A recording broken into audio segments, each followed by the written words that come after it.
முழு மனித குலமும் எதிர்பாராத விதமாக ஒரு பிரம்மாண்டமான 100 டன் எடையுள்ள ராட்சத மீனின் வயிற்றுக்குள் தள்ளப்பட்டது.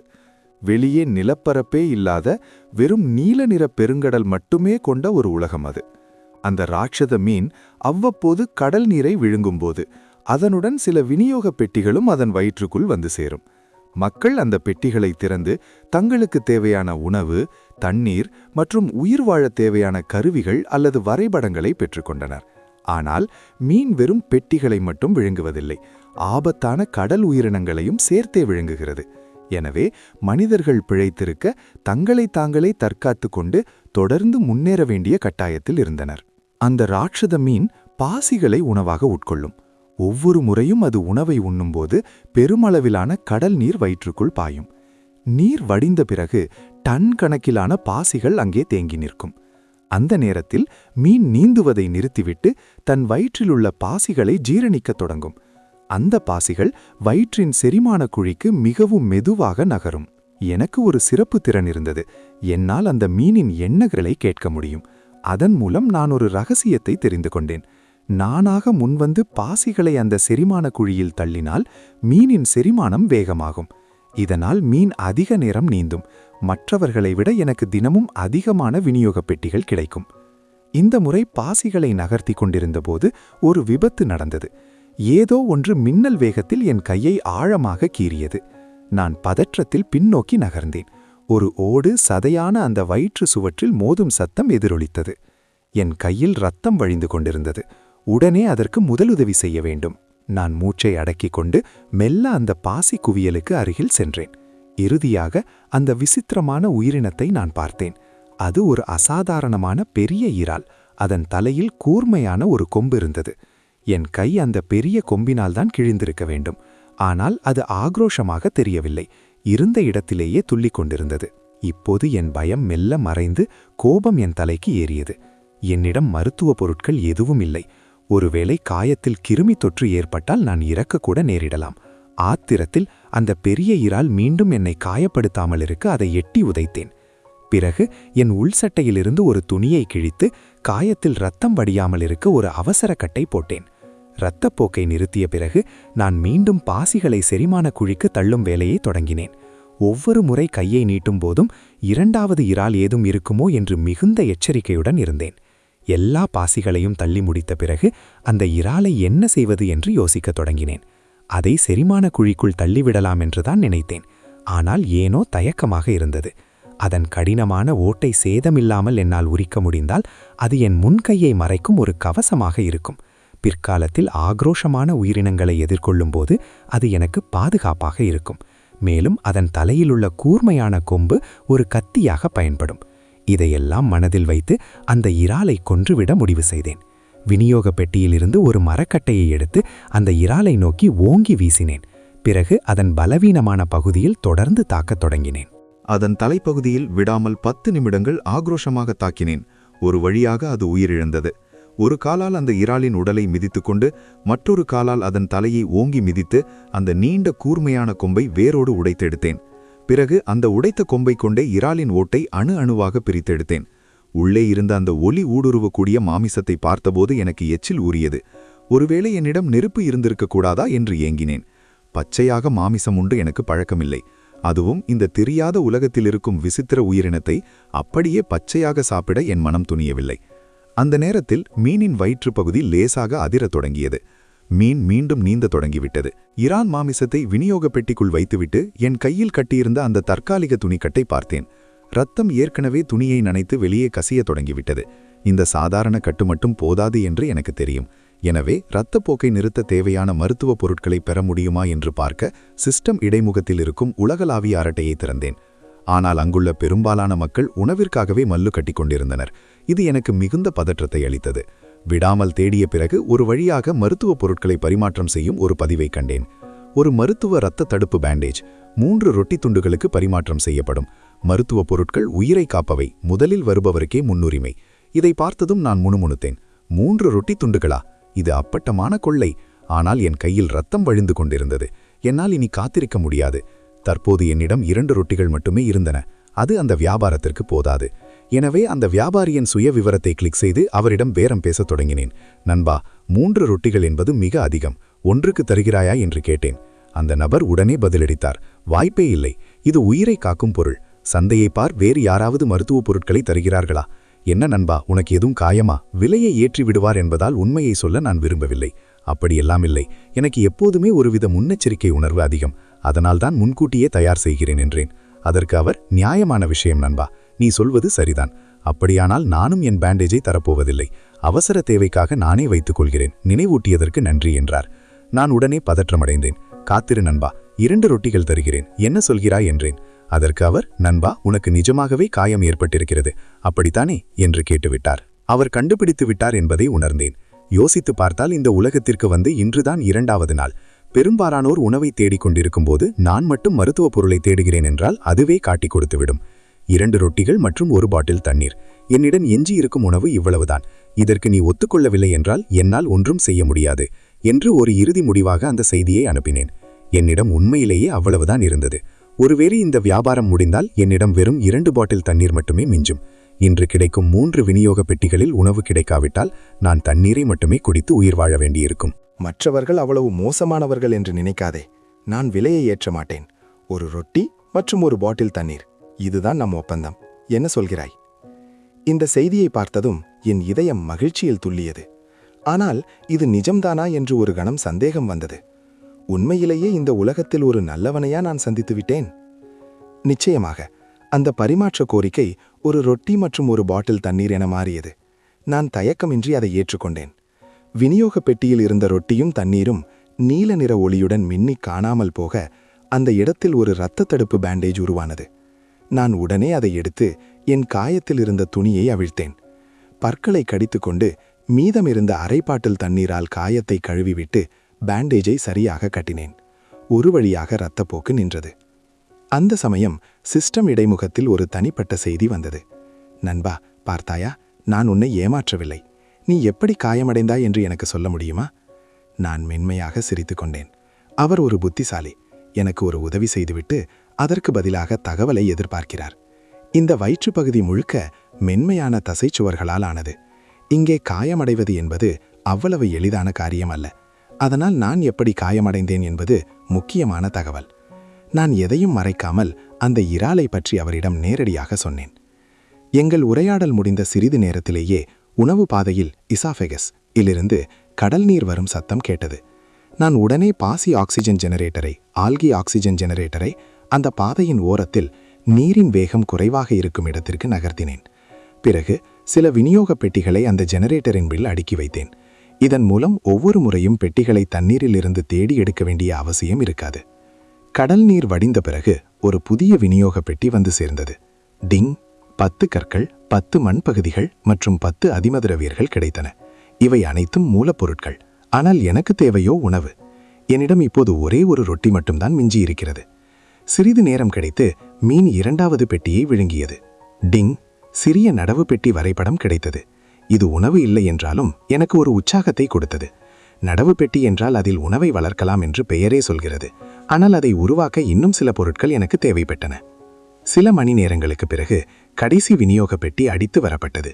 அதை திறப்பதற்கு முன்னால் தயவு செய்து எனக்கு உணவு கொடு என்று வேண்டிக் கொண்டேன். டிங்! ஒரு ஆப்பிள் மற்றும் ஒரு வாழைப்பழம் கிடைத்தன. சரி, இதுவும் உணவுதான். ரொட்டியைப் போல வயிறு நிறையாது என்றாலும் எப்படியோ நாளை மறுதினம் வரை என்னால் சமாளிக்க முடியும். அந்த நேரத்தில் மீனின் குரல் என் மனதில் எதிரொலித்தது. அப்பாடா, களைப்பாக இருக்கிறது, தூங்கும் நேரம் வந்துவிட்டது. மீன் உறங்கச் சென்றதும் நானும் ஓய்வெடுக்கத் தொடங்கினேன். மீன் மீண்டும் அசையத் தொடங்கிய போது நானும் விழித்துக் கொண்டேன். இப்போது நான் மீன் சாப்பிடும் வரை காத்திருக்க வேண்டும். இடைப்பட்ட நேரத்தில் மற்ற தப்பிப்பிழைத்தவர்கள் என்ன நிலையில் இருக்கிறார்கள் என்று பார்க்க உலகளாவிய அரட்டையை திறந்தேன். சாப்பாடே இல்லை. என்னிடம் மிஞ்சி இருப்பது ஒரே ஒரு தர்பூசணி விதை மட்டும்தான். யாராவது எனக்கு உதவ முடியுமா? ஒரு ரொட்டி துண்டுக்கு இதை பரிமாற்றம் செய்து கொள்கிறீர்களா என்று ஒருவர் கேட்டிருந்தார். அதற்கு மற்றவர்கள், தர்பூசணி விதையா? அது சுத்தமாக உதவாத பொருள். எதையும் எப்படி நடுவது என்று கூட நமக்கு இன்னும் தெரியவில்லை. அதற்கு போய் ஒரு முழு ரொட்டியை கேட்கிறாயா? நண்பா, கெஞ்சுவதை நிறுத்து. நேற்று முதல் நீ கத்திக் கொண்டிருக்கிறாய். தற்போது எல்லோருக்கும் ஒரு நாளைக்கு ஒரு விநியோக பெட்டிதான் கிடைக்கிறது. அதில் உணவு கிடைப்பது என்பது வெறும் அதிர்ஷ்டம். பெரும்பாலானவர்களிடம் உணவே இல்லை. உன் உதவாத விதைக்கு யார் ரொட்டி தருவார்கள் என்று கேலி செய்தனர். இந்த செய்திகளை பார்த்தபோது நான் சற்று யோசித்தேன். தர்பூசணி விதையை அந்த நடவு பெட்டியில் நிச்சயமாக நட முடியும். எனவே அந்த நபரின் சுய விவரத்தை கிளிக் செய்து அவருக்கு ஒரு செய்தி அனுப்பினேன். அவர் உடனே பதிலளித்தார். பாஸ், நீங்கள் தர்பூசணி விதையை பரிமாற்றம் செய்ய விரும்புகிறீர்களா? நான் சொன்னேன், ஆமாம், ஆனால் என்னிடம் ரொட்டி இல்லை. அதற்கு பதில் பச்சையான இறால் மாமிசம் தருகிறேன். உண்ணக்கூடியதாக இருந்தால் எனக்கு பிரச்சனையே இல்லை. ஆனால் பாஸ், உங்களுக்கு இறால் எங்கே கிடைத்தது என்று அவர் ஆச்சரியத்துடன் கேட்டார். எனக்கு இறால் மாமிசம் எப்படி கிடைத்தது என்பதை சுருக்கமாக விளக்கினேன். எனக்கு பச்சை மாமிசம் உண்ட பழக்கமில்லை. அது இன்னும் சில நாட்களில் கெட்டுப்போய்விடும். அதனால் அதற்கு பதிலாக உன் தர்பூசணி விதையை எனக்கு கொடுத்துவிடு என்றேன்.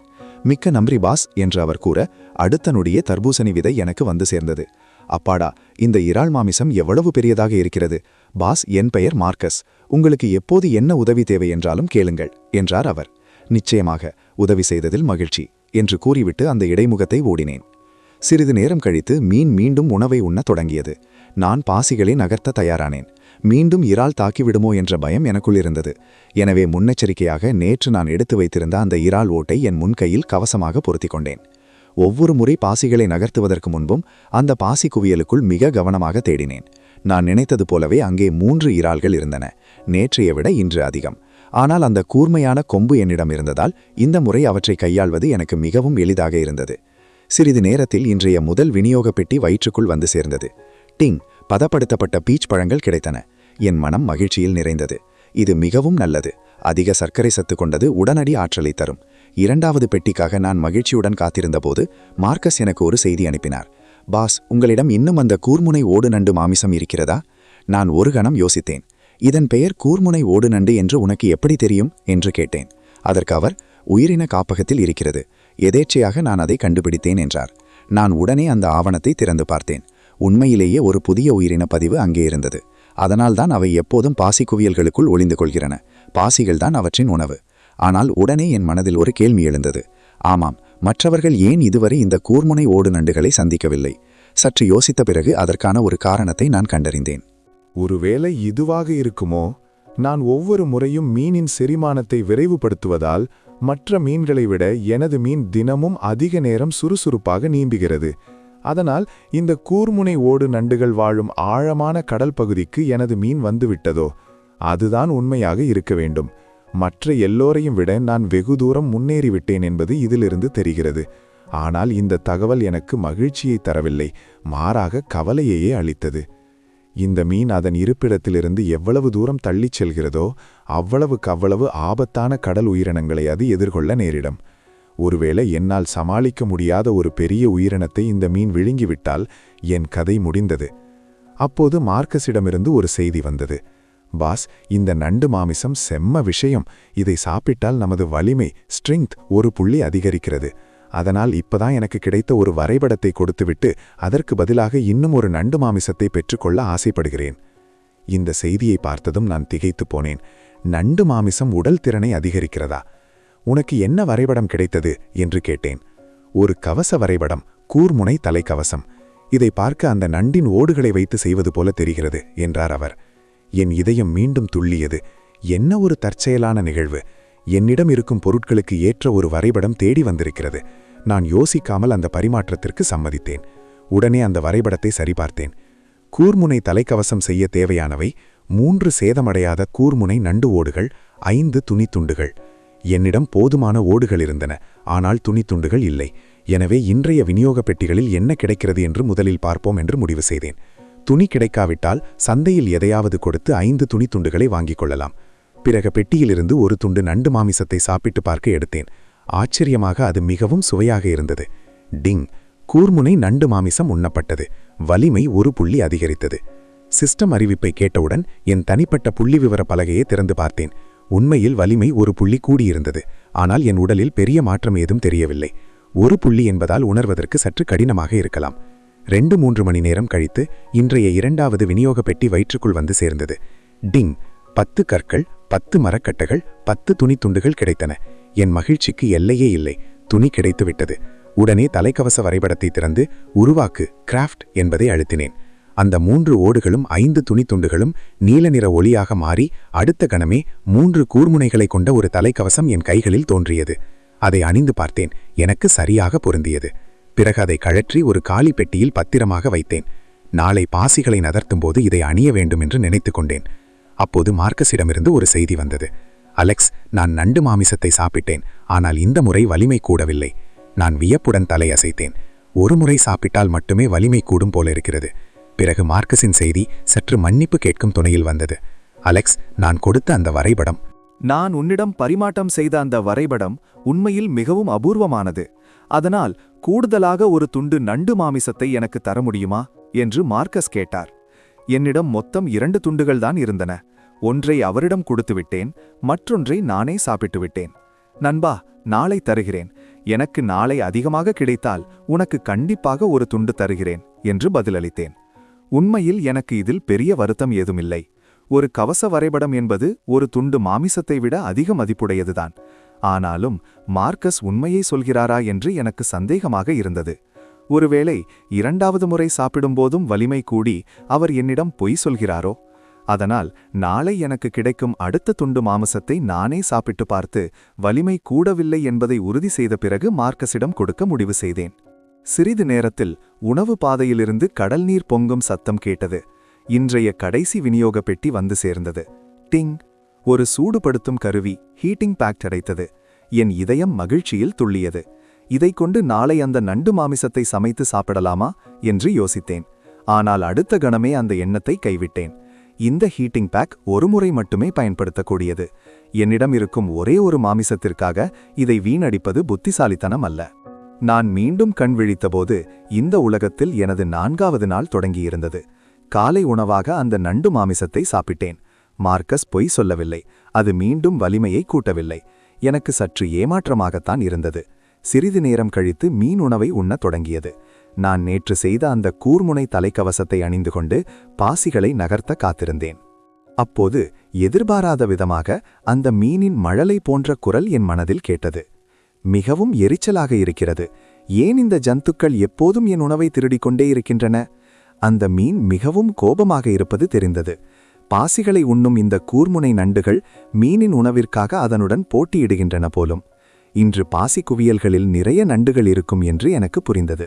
நான் மிகவும் எச்சரிக்கையாக இருக்க வேண்டும்.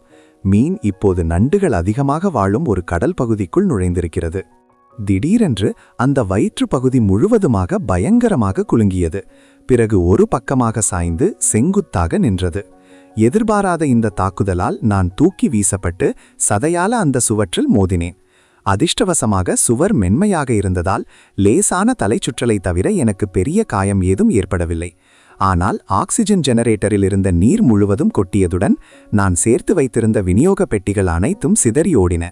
நான் உடனே ஒரு பெட்டியை மட்டும் கெட்டியாக பிடித்துக் கொண்டேன். ஏனெனில் அதில்தான் அந்த பீச் பழடின்னும் ஹீட்டிங் பேக்கும் இருந்தன.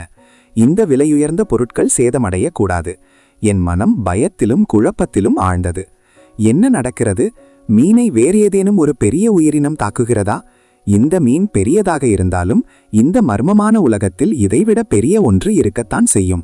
திடீரென்று ஒரு பயங்கரமான வெடிப்புச் சத்தம் மீனின் உடலை துளைத்து கொண்டு வயிற்று பகுதி வரை கேட்டது. அந்த அதிர்வலைகள் என் உடல் முழுவதையும் தாக்கியது. யாரோ என் தலையில் ஓங்கி அடித்தது போன்ற ஒரு வலி, தலை பிளப்பது போல இருந்தது. என் உணவை திருடுகிறீர்களா? இதோ என் வாழ்வீச்சில் நீங்கள் அனைவரும் ஒழியப் போகிறீர்கள். மீனின் இந்த திடீர் எண்ணம் கேட்டதுமே எனக்கு எல்லாம் புரிந்துவிட்டது. அப்பாடா, இது நண்டுகளை அடித்து விரட்டுகிறது போலிருக்கிறது என்று நினைத்ததும் என் பதற்றம் தணிந்தது. சிறிது நேரத்தில் மீனின் வயிறு மீண்டும் இயல்பு நிலைக்கு திரும்பியது.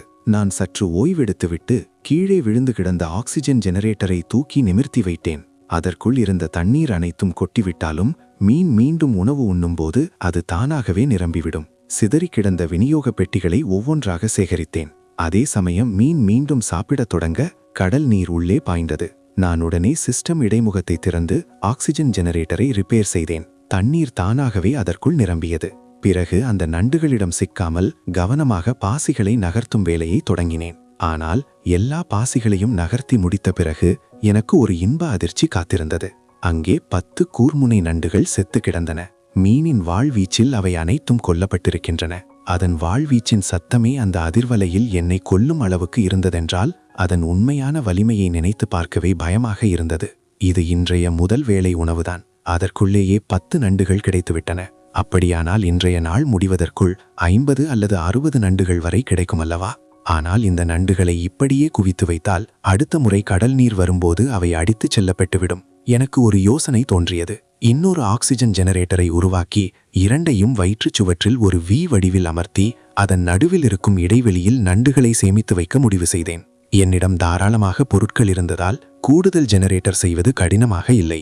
மீனின் இரண்டாவது வேளை உணவு தொடங்குவதற்குள் நான் அந்த 10 நண்டுகளையும் ஒரு மூலையில் தள்ளி என் உடலால் மறைத்து தற்காத்து கொண்டேன். பிறகு வரைபடத்தை பயன்படுத்தி இரண்டாவது ஜெனரேட்டரை வெற்றிகரமாக உருவாக்கினேன். திட்டமிட்டபடியே அவற்றை வி வடிவில் அடுக்கி அந்த 10 நண்டுகளையும் பாதுகாப்பாக உள்ளே வைத்தேன். இன்று இந்த உலகில் எனக்கு 4வது நாள். மீன் சாப்பிட்டுக் கொண்டிருக்கும் போது வயிற்றுக்குள் பாய்ந்த கடல் நீருடன் பல மீட்டர் நீளம் கொண்ட ஒரு மர்மமான உயிரினம் உள்ளே வந்தது. நிலைமை மோசமாவதை உணர்த்தும் விதமாக சரியாக அதே நேரத்தில் என் கைவிளக்கின் பேட்டரி தீர்ந்து போய் வயிற்று பகுதி முழுவதும் கும்மிருட்டில் மூழ்கியது. அடுத்த நொடி அந்த தெரியாத உயிரினம் தண்ணீரிலிருந்து எம்பி என் மீது பாய்ந்தது. இருட்டில் எதையாவது பார்க்க முடியுமா என்று நான் கண்களை கஷ்டப்பட்டு தேய்த்தேன். ஆனால் எதுவும் தெரியவில்லை. அந்த இருட்டில் மரண பயம் என் மனதை ஆட்கொண்டது. திடீரென்று